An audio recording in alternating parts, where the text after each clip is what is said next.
She ignores her gut feeling. She sends him $15,000. She ends up going to Copenhagen. She sees where he lives. And I'm going to look this town up because I really want to see, because this is not giving Sussex. This is not giving Buckingham Palace. This is giving a village in Scandinavia somewhere.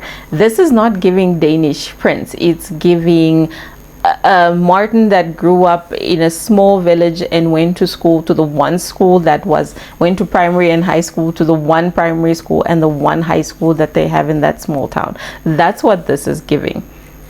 I'm sorry if I'm being judgmental, but she sees where he lives. He's clearly not living in an affluent area, and this excuse pissed me off, right? It was a really special night, and I remember my ex kept being like, are you sure you're okay with staying here? Because one thing I will say is they lived in a very, very humble home. And listen, I know there's billionaires out there that drive Honda Civics, so I don't judge. I'm never the type of person being like, why are you guys staying in this small house?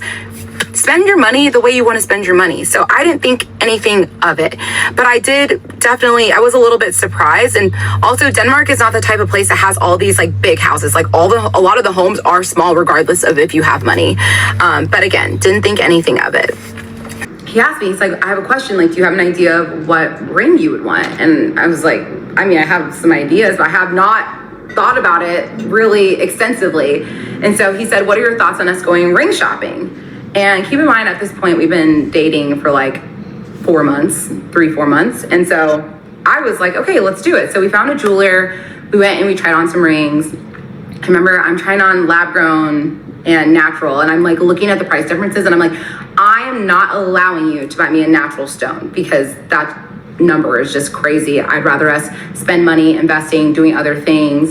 And he said, well, let me look into it because I kind of do want to get you natural. And I was like, no, we're getting a lab grown. And this really, really pissed me off. And it's the same thing that pissed me off when she said they went ring shopping and he said he wants to buy her a real stone, and she's like, oh no, please don't buy a real stone. She doesn't mind if he just gets her like lab grown. And if you know, lab grown versus a real stone, the price is significant. But I mean, this is a prince who has to uphold the dignity and the respect of his family. So how does he then marry and do the Meghan Markle reenactment picture with a fake ring on her finger, with a fake diamond on her finger? Because we all know, especially even if you're not from a royal family, if your mom or your dad bought your mom a real stone, it's most likely going to be passed on in the family. So why would she want to subdue her man to getting her a lab grown stone when this is something that should be in the family? Technically, he should already have a ring somewhere in the family, even if it's his mother's or if it's his aunt's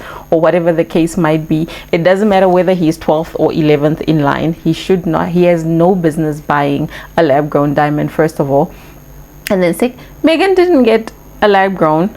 Kate didn't get a lab grown. She got Diana's ring. So she got Diana's sapphire. Was it a blue sapphire? I think it was a blue sapphire, that ring that was like hitting the headlines with a life of its own. But for a Danish prince, that's what he should be doing, not buying lab grown. So again, she's making all these excuses for him as to why he doesn't live the life that he should be living as Danish royalty, right?